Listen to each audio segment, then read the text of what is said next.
जन्म जन्म से अनंत जन्म तक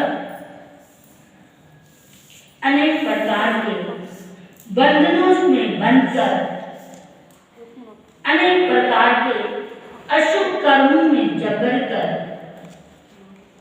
हम और आप परिभ्रमण करते हुए इस मनुष्य चोला में आए। अत्यंत सौभाग्यशाली है, हमें ये चोला प्राप्त हुआ। उसके संग संग परमात्मा की वाणी, वो दिव्य वाणी, वो अमृत वाणी, वो भी हमें प्राप्त हुआ। अत्यंत पुण्य का उदय आता है, कभी सुनने का, सुनाने का सौभाग्य प्राप्त होता है।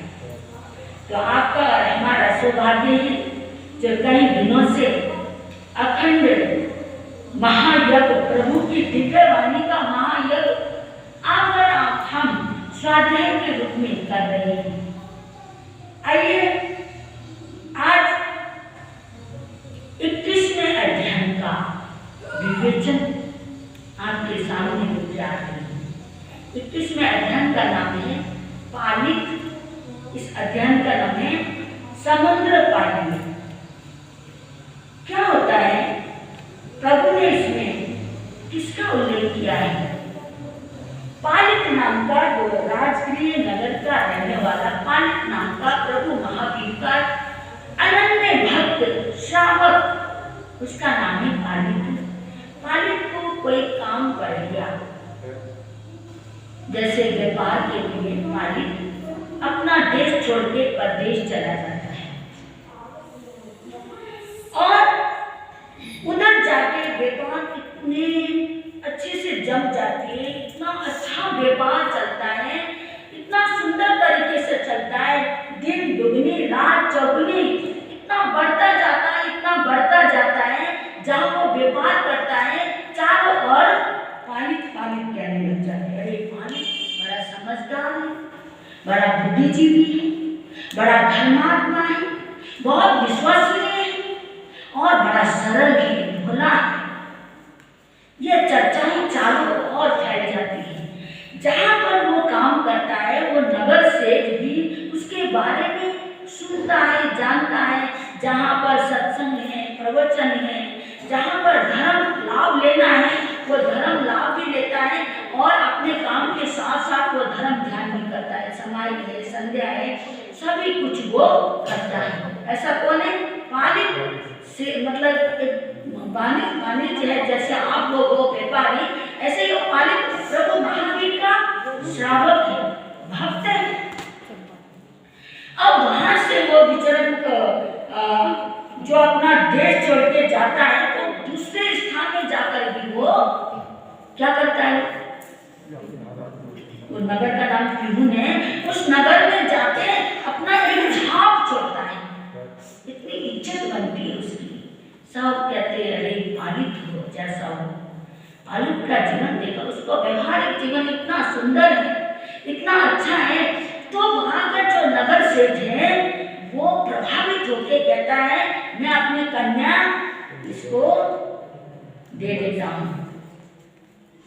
इतना प्रभावित हो गया। नहीं तो दूसरे स्थान से आया हुआ, दूसरे प्रदेश से आया हुआ, उसके संग कोई शादी करता है कि किसका बेटा है, क्या जाति है, क्या मतलब उसका मतलब कुल है, कुछ देखे भाले बिना उसके जीवन के, उसके संस्कार देखकर से प्रभावित हो गया।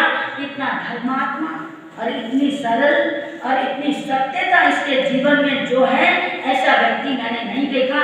ऐसा सोच के ये अवश्य मेरी बेटी को सुखी रखेगा, बहुत संस्कारी है, ऐसा सोच के उसकी शादी वहां पर हो जाती है। आराम से रह रहे हैं, व्यापार खूब ठाठ से चल रहा है, समय व्यतीत हो रहा है। तो उसकी जो पत्नी है उसका नाम रुक्मणी होता है और वो जो सेठ की लड़की वो गर्भवती हो जाती है। उधर से वो पालित के मन में आता है बहुत समय हो गया, अपने घर नहीं गए हम, माता पिता को ना देखे वर्षों हो गए, अब तो मुझे अपने घर जाना चाहिए क्योंकि वो व्यापार के लिए आया था। तो ऐसा सोचता है अब चलते घर, तो वहाँ से घर की तैयारी करते।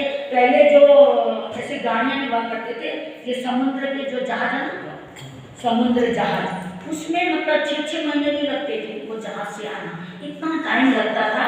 तो दोनों जहाज में वहाँ से रवाना हो जाते, जहाज में बैठ जाते, पानी का जहाज है। रास्ते में क्या होता है, उसी समुद्र के बीच में ही उसकी पत्नी ने एक बच्चे को जन्म देती है उसकी पत्नी।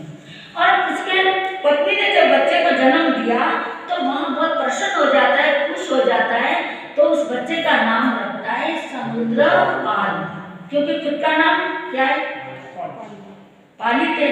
वो समुद्र में पैदा हुआ, क्योंकि ये बात याद रहेगी, बहुत अद्भुत बात है, वो याद रहेगा, इसलिए उसका नाम समुद्रपाल, अपना नाम भी जोड़ दिया उसमें। और समुद्र जो यादगार, जो प्रदेश से विदेश से आते हुए रास्ते में बच्चा पैदा हुआ तो उसका नाम समुद्रपाल रखा।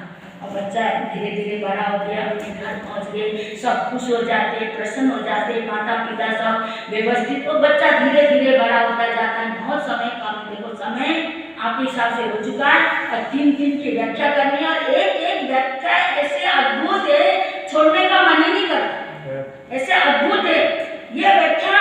कैसी व्याख्या है ये, इसमें जो ये समुद्रपाल की जो कथा है, इसमें यह वैराग्य की कथा, एक अंश, किंचित चीजों से जो हमारे जीवन में घटित होती है, देखते हैं, उससे भी कितने जल्दी वो प्रभावित होकर उसको वैराग्य हुआ। ये जो विशेष वैराग्य का है, ये जो अध्ययन है ना, विशेष मतलब जैसे किसी चीज को देखकर एकदम तुरंत वैराग्य आना, अद्भुत है ये अध्ययन। तो अब बड़ा हो गया वो लड़का, धीरे धीरे बड़ा हो जाता है और 72 कलाओं से निपुण हो जाता है, योगी हो जाता है। तो उसको, उसकी क्या होती है, शादी हुई। संसार की परंपरा, संसार के जो दस्तूर है, रीति रिवाज है, वो चल रहा है, तो उसकी शादी कर देते हैं। शादी हो गई, सब मौज मस्ती से रह रहे हैं। एक दिन क्या होता है, महल में रह रहे थे, एकदम बाहर से शोर, आवाजें आती है, जोर जोर से कोई बोल रहा है, चिल्ला रहा है, ऐसी आवाज ही से आती है। तो एकदम फटाफट वो समुद्रपाल जाके वो खिड़की खोलता है, तो सामने राजमार्ग में क्या देखता है, एक आदमी, उसने वस्त्र, पूरे वस्त्र नहीं है शरीर में, एक लाल कपड़ा सा उसने लपेटा हुआ है और उसके शरीर में लाल चंदन, लाल चीज से उसके लेप करा हुआ है और कनेर के लाल फूल उसके गले में पहना रखा है और उसका मुंह भी काला करा हुआ है। और उसको किसने बिठा रखा, गधे को बिठा रखा है, और वो हा करते हुए उस आदमी को लेके जा रहे हैं। एकदम अचानक ही देखा, ऐसा सीन उसने कभी जिंदगी में नहीं देखा। उसको देखते देखते उसके मन में आया, अरे ये क्या हो रहा है, क्या हुआ इसको, इसने बुरे कर्म करा तो इसको उसका फल मिला है। बुरे करने का फल बुरा, अच्छे कर्मों का फल अच्छा। पाप करता है इंसान तो ऐसा फल मिलता है, और पुण्य करता है तो सुख की प्राप्ति होती है। ये तो संसार है, ये तो बाहर का है। बाहर उसने चोरी करी क्योंकि उसने कोई ऐसा अनर्थकारी काम किया था, ऐसा भयंकर, ऐसी क्या चोरी की थी, क्या बुरा करा था, उसको राजा ने फांसी की सजा दी थी। और नगर में ये ढिंढोरा पिटा के इसको दिखा के इसलिए ले जाया जा रहा था क्योंकि आगे से कोई ऐसा करतूत, ऐसा कोई काम करने की किसी की हिम्मत ना हो। देखो पहले ऐसा करते थे लोग, थोड़ी मर्यादा में भी रखते थे, उनके संस्कार विहीन वाला इंसान भी थोड़ा डर से, भय से काम नहीं करता था, बाह्य पाप ऐसे काम नहीं करता था। लेकिन आज तो जेल में भी ले जाते हैं, फिर जब जिसके पास पैसा है वो कितना ही अनर्थकारी काम भी करता है, वो जेल से वापस आ जाता है। इसलिए इंसान ज्यादा स्वच्छंद होने का कारण भी यही है। तो वो सोचता है अगर ये इसने बहुत बुरा काम करा है तभी इसको फांसी की सजा देने के लिए, मृत्यु दंड के लिए इसको इस तरह ले जाया जा रहा है। हमने तो जन्म जन्म पता नहीं कितना पाप करा, कितना कितना मतलब लोगों को कितनों को ठगा, कितनों पर मायाचार करा, कितनों को दंडित करा, कितनों का निर्दोष को दोषी बनाया, कितनों की निंदाएं की, कितना पाप करा। वो पाप का परिणाम एक न एक दिन सामने आएगा आएगा। हम किसी पापी को देखते हैं, है ना, तो हम उसकी निंदा करने लग जाते हैं, घृणा करने, उससे घृणा करने लग जाते हैं। भगवान ने कहा घृणा पाप से नहीं, पापी से नहीं, पाप से करो। और हम किससे करते हैं घृणा? पापी से। हम पापी से करते हैं, लेकिन पाप से घृणा नहीं करते। हम पाप से घृणा करें तो हमारा भी कल्याण हो। किसी को हम जाते हुए देखते हैं तो हम बल्कि मजाक करेंगे, उसकी और निंदा करने लग जाएंगे उस आदमी की। पाप की हम निंदा नहीं करते। हम जितना पाप की निंदा करेंगे उतने हम पाप से बचेंगे।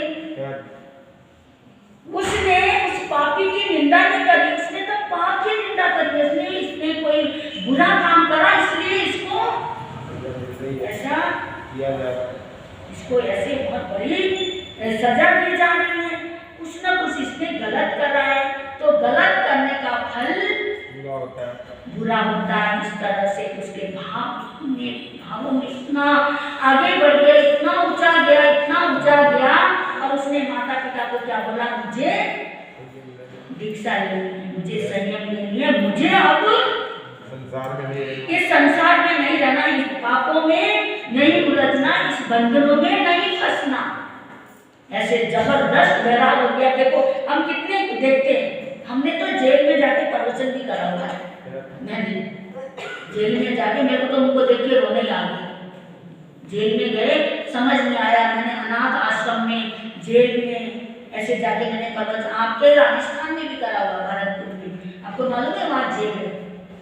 तो ऐसे ऐसे जेल में जाके भी हमने प्रवचन करे हुए, जेल भी हम नहीं सुधर पाए अभी तक, है ना।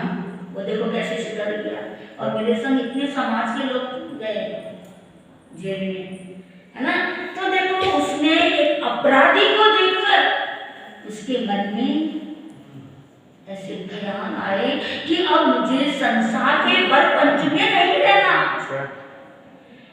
इस संसार में मुझे नहीं रहना, ग्रसित होकर, बंधित होकर मैं इस संसार में नहीं रहना, और मुझे इस संसार से छुटकारा पाना है। ऐसा सोच के अपने माता पिता से इसने आज्ञा ली, जल्दी बता रही हूँ, आज्ञा ली। और आज्ञा लेके वो दीक्षा ली। उसने दीक्षा ली और संयम शुद्ध पाला। इसमें जो साधु संयम शुद्ध पालता है, अपना जीवन सही बनाता है, प्रतिकूल अप्रतिकूल, मतलब जैसे भी वातावरण है उसमें समभाव में जो जीता है वही संत है, ऐसा बोला है।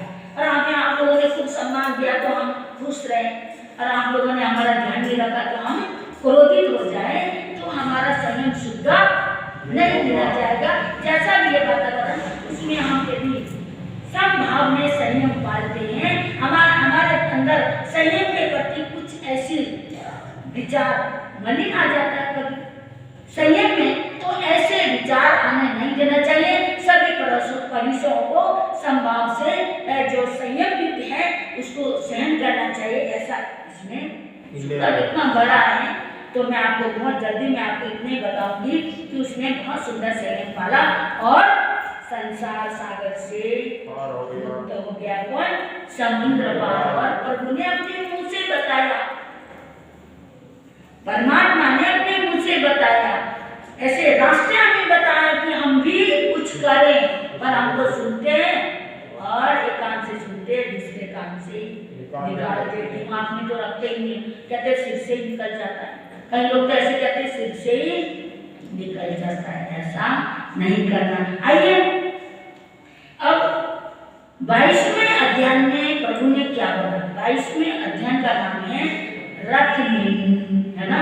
ये अध्याय के बारे में तो आप लोगों ने बहुत बार सुना होगा, है ना, इसलिए इसको भी छोटा सा आपको बता देती हूँ। इस अध्याय में वैसे तो ये अरिष्ट ने भी भगवान का है, आपको पता ही है ना। शौरीपुर के वो रहने वाले थे, है ना, ये सब आपको मालूम है। शौरीपुर हम भी गए हुए हैं, आप लोग भी गए ना। ये आगरा से थोड़ा आगे है। जब हम नेपाल गए ना, यूपी में पड़ता है, तब गए थे। तो शौरीपुर के थे ये ये भी आपको सब पता है, कृष्ण वासुदेव के चचेरे भाई थे, है ना, समुद्र विजय के ये बेटे थे, ये सब आपको पता ही है। और अरिष्ट भगवान इसमें उनकी जो है दीक्षा ली, क्योंकि वो 4 ज्ञान के ज्ञाता थे और वो शुरू से ही उनको संसार से अलिप्त थे, संसार के प्रति कोई आकर्षण नहीं था, भोगों के प्रति उनको कोई लगाव नहीं था। लेकिन कृष्ण वासुदेव ने अपनी माया जाल में ऐसे कर करके शादी के लिए उनको मंजूर करा, है ना, मंजूर करा। तो उनकी शादी किससे होनी थी? राजा उग्रसेन की बेटी राजुलमती, है ना, उनके संग दीक्षा शादी की क्या हो गई, बात तय हो गई, है ना, तय हो गई। तो उग्रसेन, पहले के जमाने में ऐसा था कि लड़की शादी के लिए, जैसे अब आप जाते हैं ना, लड़के वाले के यहाँ लड़की वाले जाते थे, है ना, पहले के जमाने में। तो उग्रसेन ने कहा यदि मेरी लड़की का तुमने हाथ मांगा है तो मेरे यहीं आओ बारात लेके। तो बारात लेके कहाँ गए? लड़की के घर, वहाँ गए। तो बारात लेके गए, 56 कोटी को कहते बाराती थी, 56 कोटी। और उन बारातियों को लेकर गाजे बाजे के संग, कितने गाजे बाजे होंगे, कैसे ढोल धमाके, सहनाइया, कैसा माहौल होगा वो समय। और वो अपने रथ में सवार होके जा रहे हैं, कौन? अरिष्ट, है ना, वो तैयार होके सवार होके जा रहे हैं, सहनाइयां बज रही हैं और ढोल धमाके सब नाच रहे हैं, गा रहे हैं, मौज मस्ती कर रहे हैं। ऐसे माहौल में जब वो कहाँ पहुंचे? बिल्कुल तोरण द्वार पे पहुंचने वाले थे, तो वहां उन्हें पशुओं की क्रंदनों की आवाज आई। पशु चिल्ला रहे, तरह तरह के पशु पक्षी बाड़े में बंधे, हजारों पशु पक्षी हैं, इतने पशु पक्षी हैं, आवाज आई, इतने ढोल नगाड़ों के बीच में भी, सनाइयों के बीच में भी किसको आवाज आई? नेमिनाथ भगवान को भयंकर रोने की आवाज आई। एकदम इधर उधर झांका उन्होंने, एक बार तो रथ से खड़े होकर एकदम सिर उठा के जब उन्होंने देखा तो सामने पूरा बाढ़ भरा हुआ है। सारथी से पूछा, सारथी ये बाढ़ में इतनी पशु पक्षी क्यों बंद कर रखा है?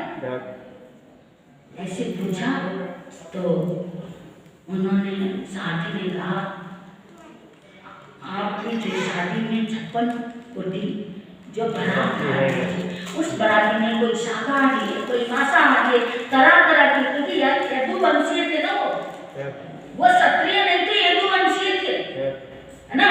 और उस हर तरह के वो क्या है, बाराती थी, उनके भोजन के लिए, वो मेहमानगिरी के लिए इनको यहाँ बांधा गया है, इनको यहाँ बंद किया गया है, इनको यहाँ बंदी कराया गया है। वो उनके लिए ये मांस का भोजन कराएंगे। तब उन्होंने, प्रभु ने कहा था, मेरे कारण कटी बिचारी शादी नहीं कराऊंगा, मेरे कारण कटे बिचारे शादी नहीं कराऊंगा, तब करके कानन में मैं तो मुक्ति पद को जाऊंगा, मुक्ति पद को जाऊंगा, खाएंगे मांसाहारी इनको कटाएगी, मांस पकाएगी, डम डम डोला डम डोला, नेम बिहाने चले कंगना बंधाएगी, शेर सजाएगी, डम डम डोला डम डोला। एकदम कहा कि आपके विवाह में जितने भी बाराती आई हुई है, जो मांसाहारी है, उनके लिए ये पशु पक्षियां बांध के रखे हुए हैं। एकदम नेमिनाथ ने कहा, सारथी इस रथ को वापिस करो, एक की शादी अनेक की बर्बादी,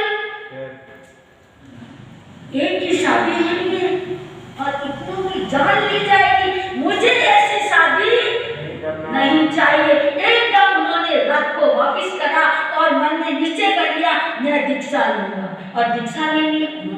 तीर्थंकर बनना है, तीर्थ स्थापित करना है। तो जो तीर्थंकर होता है ना, उसको 1 साल तक वर्षीदान देना पड़ता है। जब तक वर्षीदान नहीं करता, देखो आखिरी समय में भी इतनी साधना करके तभी तीर्थंकर पद की प्राप्ति के लिए ये बंधन बांधना पड़ता है, इतना अथाह पुण्य उपार्जन करना पड़ता है। उसके बाद भी 1 साल तक हर रोज वर्षीदान करना होता है। तो वर्षीदान करूंगा और मैं दीक्षा लूंगा। वो तो चले गए। और इधर क्या होता है, राजुलमती,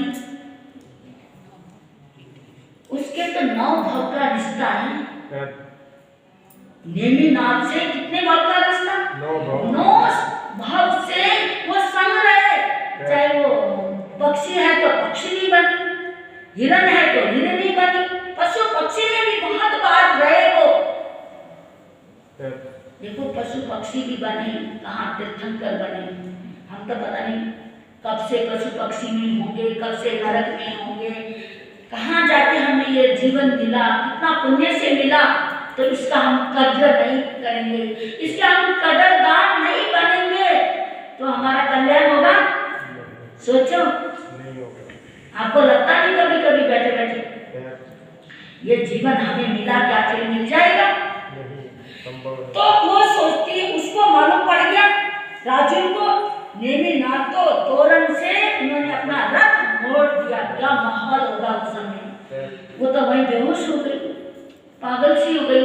सखी सहेलियों ने समझाया बुझाया, माता पिताओं ने समझाया बुझाया, अरे ऐसा राजकुमार और मिल जाएगा, क्यों चिंता कर रही है तू? क्योंकि बहुत खूबसूरत होती है जो राजुलमती है ना, बहुत सुंदर लड़की होती है।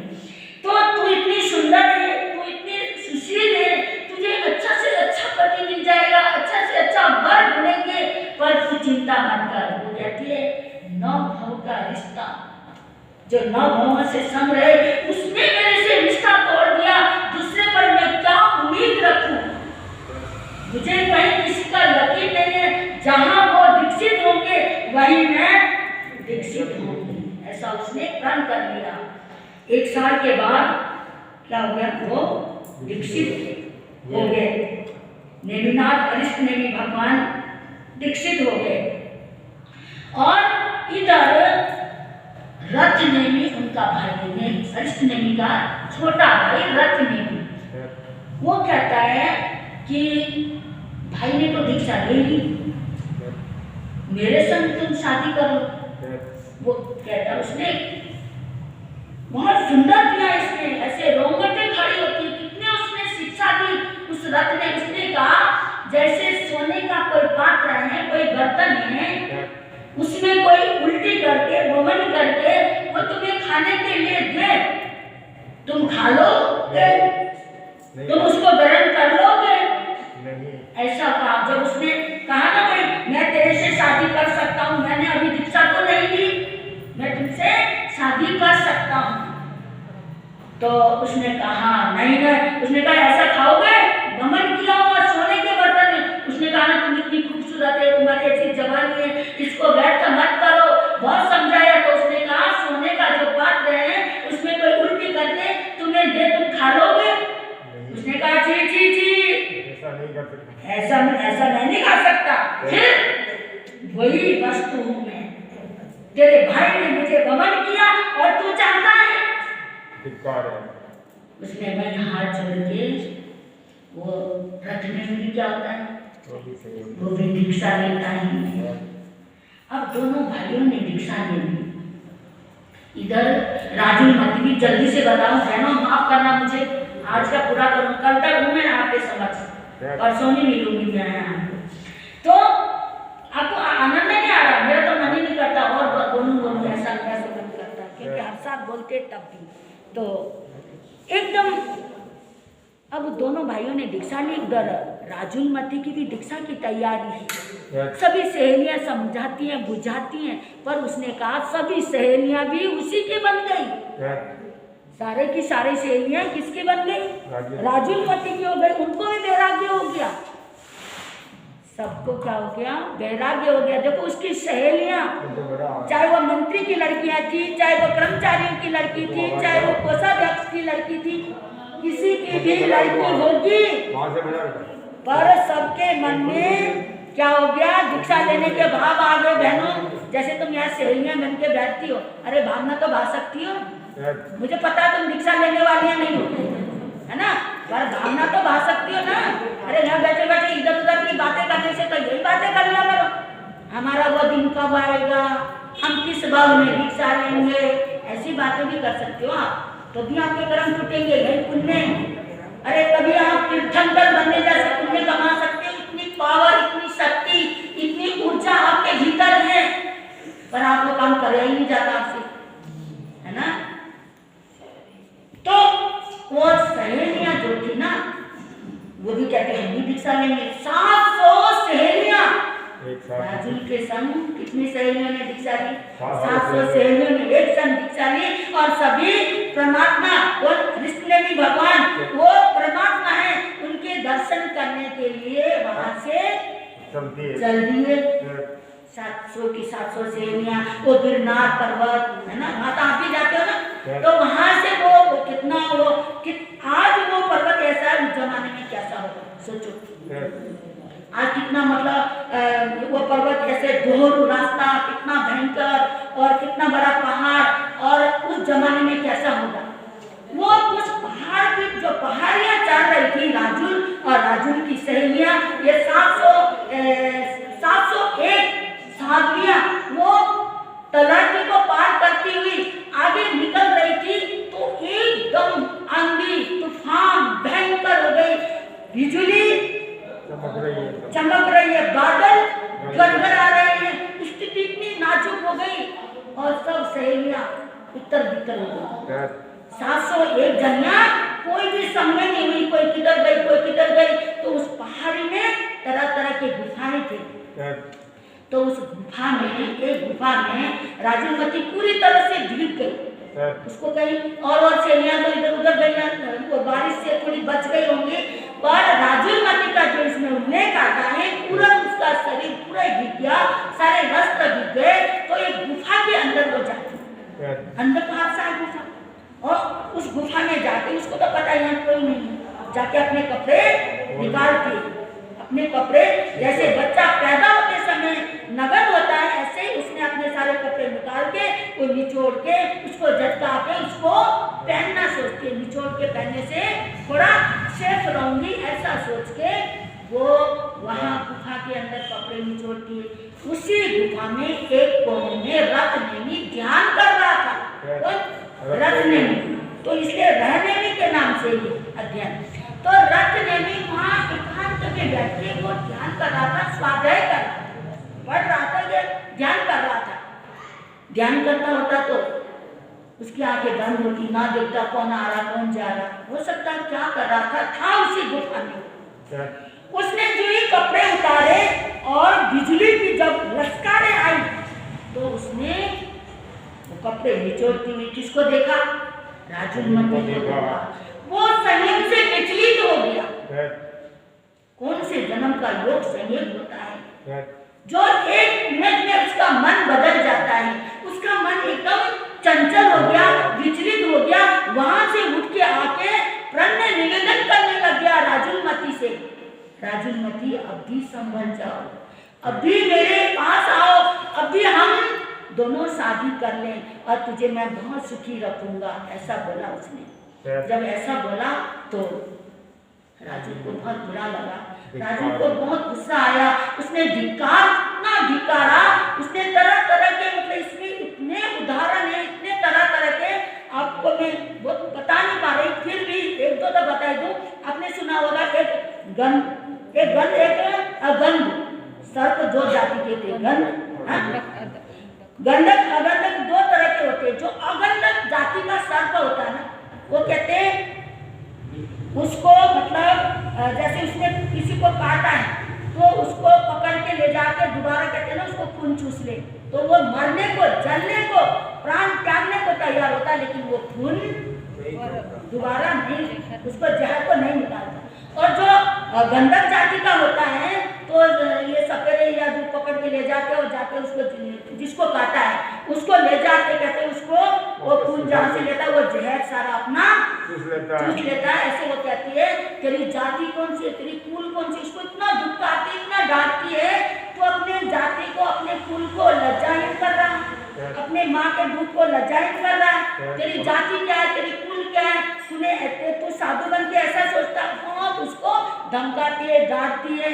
तू तो अगंधक कुल का है और तू गंधक मतलब एक सर्प से ही गया गुजरा, सर्प होकर भी वो अपने नियम में अपने संयम में कितना संयमित रहता है, और तू एक साधु होकर क्या कर रहा है, उसको बहुत फटकारते।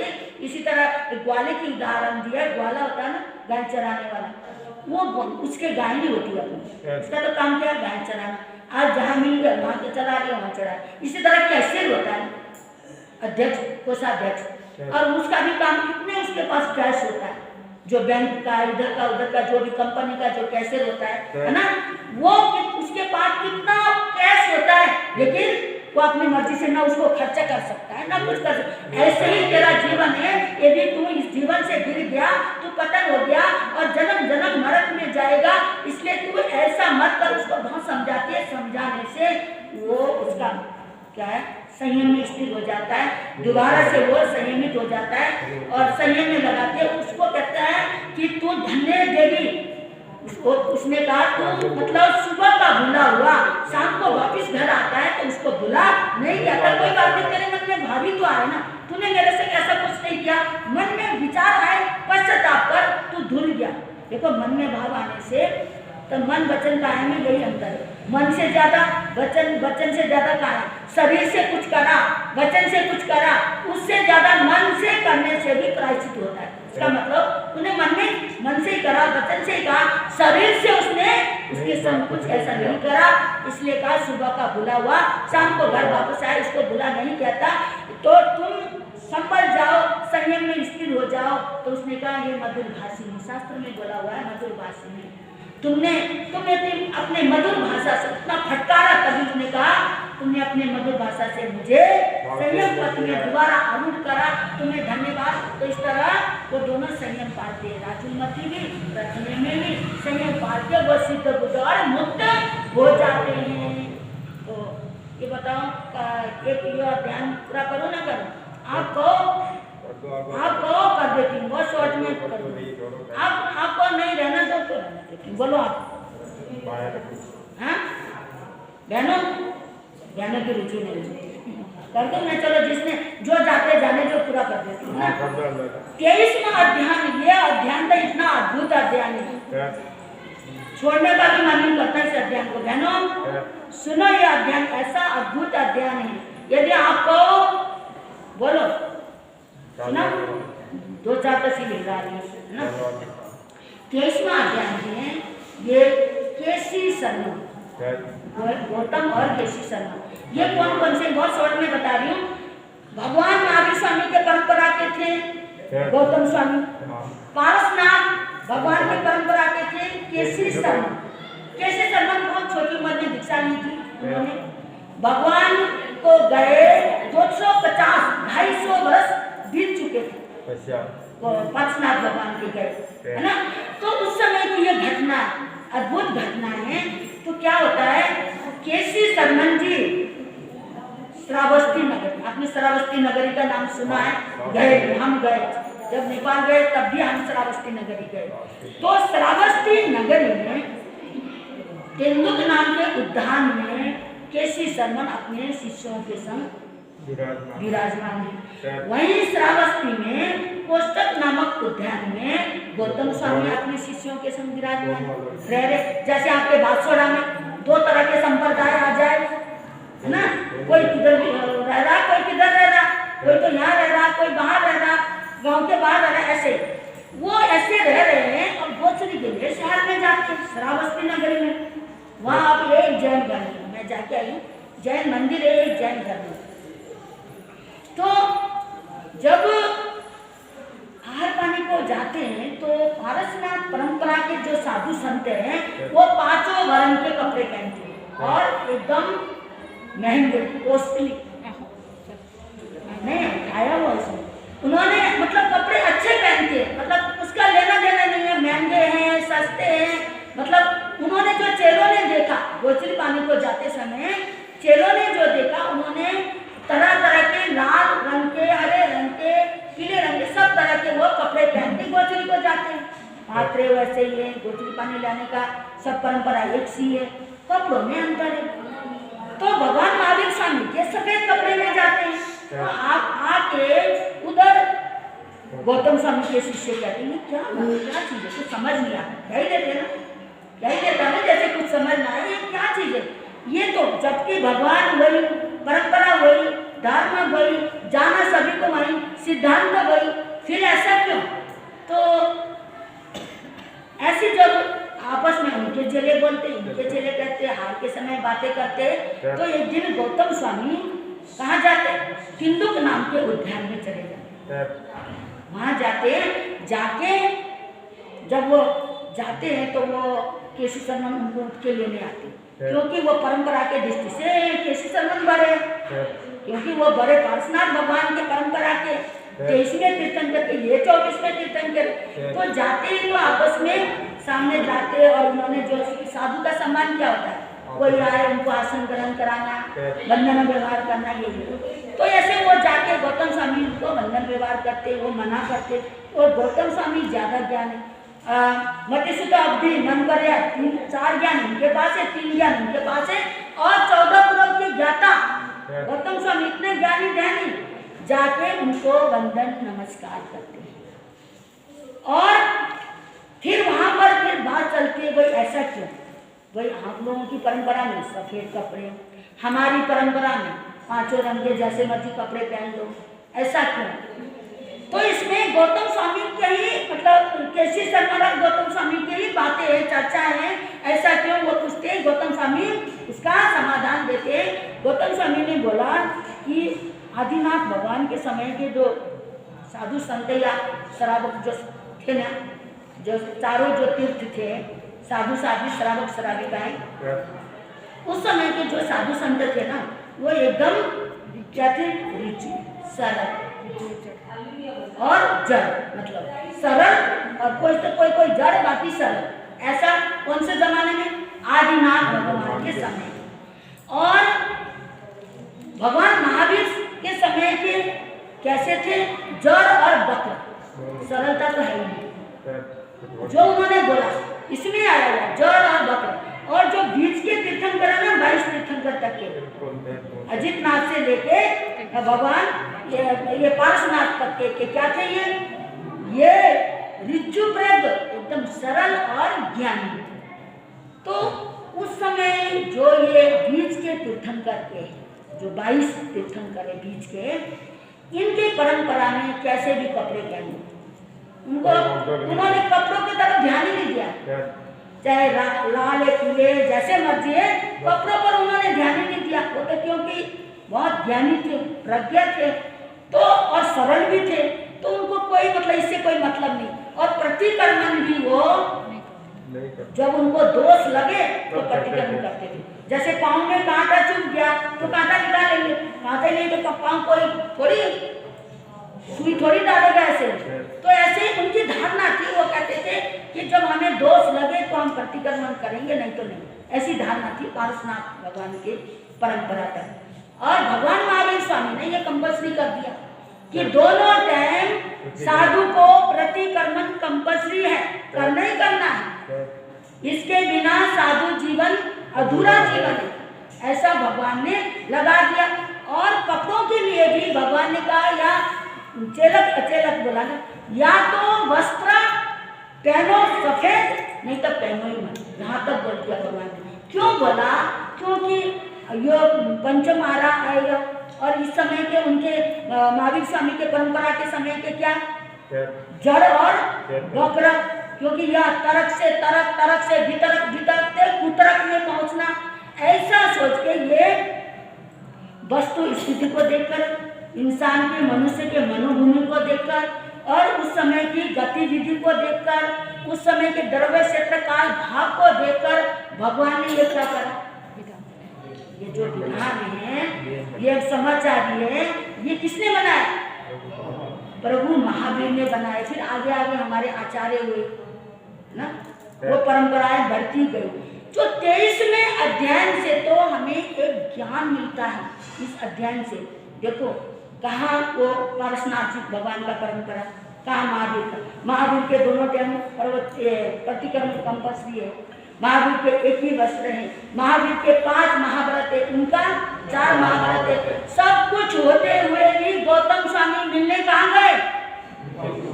और आज की वस्तु स्थिति देखो, आज हमारे संप्रदाय में चाहे हमारी बात छोड़ो, जो हमारे सरमन संघ में कितने बड़े संघ हो, दूसरे दक्षे संप्रदाय के आके एक पार्टी में बैठ सकते हैं, प्रवचन संघ दे सकते हैं। ये 23वां उदाहरण है हमारे लिए, ज्वलंत उदाहरण है। ये 23वां जो अध्ययन है हमारे लिए कि आज हमारे यहाँ हम तो हम रास्ते में देखते वंदना करते हैं ना, तरह तरह के संप्रदाय में, अपने स्थानवासी में और अपने सरमन संघ से निकले हुए उनको वंदना करते तो वंदना नहीं देते, और गोचरी पानी को जाओ हर पानी नहीं देते। हमने ऐसे ऐसे देखे, पर हमारे सरमन संघ में तो महानता है। कौन से आचार्य ने महानता सिखाई है?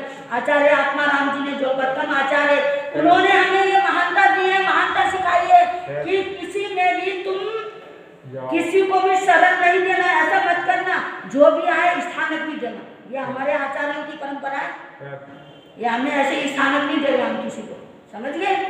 ये सरमन संघ के जो स्थानक है हमारे आचार्यों ने बनाई है कि कोई भी संप्रदाय है उनको स्थानक देना, ऐसे नहीं देते। लेकिन देखो गौतम स्वामी से हमें सीखना चाहिए नहीं चाहिए, जो अपने को क्रियावादी मानते हैं, ज्यादा तपस्या, ज्यादा साधना। गौतम स्वामी की क्या तपस्या साधना छोटी थी? बता दो आप, वो कैसे गए, कैसे सरमन के पास? जो महान होता है ना वो झुकता है, वो अकड़ता नहीं है। उन्होंने अपना संप्रदाय नहीं बनाया, और गौतम स्वामी के सब में आगे जो पारसनाथ परंपरा के थे ना, जितने भी साधु समाज, वो सारे के सारे भगवान महावीर स्वामी के परंपरा में आ गए। तो ये इतना अद्भुत आयाम है हमारे भीतर के संशय को, हमारी जो सरी गली बातें हम लेके बैठ जाते हैं, इसका सारा समाधान आप इसको खोल के देखो, पढ़ के देखो, क्या अद्भुत अध्ययन है। तो इससे तो हमें और सरलता लाने के लिए सिखाता है। ये अध्ययन से हमें सरलता आना चाहिए। हम तो एक दूसरे के पाटे में नहीं बैठना, एक दूसरे के प्रवचन में नहीं बैठना। अरे हमने ऐसे देखे, हम वहाँ थे, कहाँ थे, दुनिया के नहीं, हम ना वहाँ के, मेरा चौमासा ही हुआ यशवंतपुर बेंगलोर। एक संप्रदाय आया, तो कहने लगे बाप जी आज आपके संग ये प्रवचन करेंगे, यहाँ पर प्रवचन नहीं करेंगे वो लोग। इनके कारण हम नहीं थे, हमने के कारण क्योंकि आप सरमन संघ के, वो लोग सरमन संघ के नहीं है। मैंने कहा ये सरमन संघ का थानक है, ये सरमन संघ का थानक, यहाँ घर सब सरमन संघ के, श्रावक से बोल सकते, सरमन संघ के थानक में रह सकते, तो सरमन संघ के साधु संतों में बोलने में या संघ के प्रवचन करने में क्या एलर्जी है? ये बताओ, है कोई? कहते बाप जी हम तो ये बात पूछेंगे उनसे। मैंने कहा पूछो ना पूछो, हमें कोई डर नहीं, पर हम ये एक असूल की बात है ये। मतलब जब सरमन संघ के तुम गृहस्थियों से बात कर सकते हो, तो साधु संतों से बात करने में क्या बुराई? अपना दिमाग खोलो आप लोग। सरमन संघ के गृहस्थियों से बात कर सकता है इंसान, तो साधु से बात करने में क्या दिक्कत है कोई दिक्कत? तो हमने ऐसे ऐसे देखे भाई साहब। पर पंजाब की वैसे मैं प्रशंसा नहीं कर रही, पंजाब में ये तरह तरह के संप्रदाय को सिर माथे पे रखते लोग, पंजाबी लोग, पंजाब के जो जैन लोग हैं सिर माथे पे रखते हैं। हमने भी, क्योंकि हमारे आचार्य ने हमें अक्ल दी हुई है, हमने इधर आके बहुत परीक्षा देखे, बहुत अपमान देखे, बहुत समस्याएं देखी। गोचरी नहीं मिली गांव गांव में, नाम बता देती हूँ कौन कौन से गांव में नहीं मिला। तब भी हमने ये किसी के अंदर कसाय राग द्वेष नहीं भरना हमको, क्योंकि हमारे आचार्य आत्माराम जी महाराज उन्होंने बोला है तुम सेवा सबकी करो। सरमन संघ है, सरमन संघ के सब स्थानक है, सबको शरण दिया। आप लोग शरण देते हो, बहुत अच्छी बात है, आपका हमें खुशी होती है, आप सबकी सेवा करते हो, पर उनके मन में भी तो आ जाए आपको स्वाध्याय कराते समय कम से कम आप ये 23वां अध्ययन तो करवाओ। कैसा अध्ययन है ये? तो हमें क्या बनना है? ये अध्ययन हमें सरलता सिखाता है, तो हमें सरलता लेके आना है। जितना हम सरलता लेके आएंगे उतने ही जल्दी हमारा कल्याण होगा। तो इन्हीं शब्दों के साथ ओम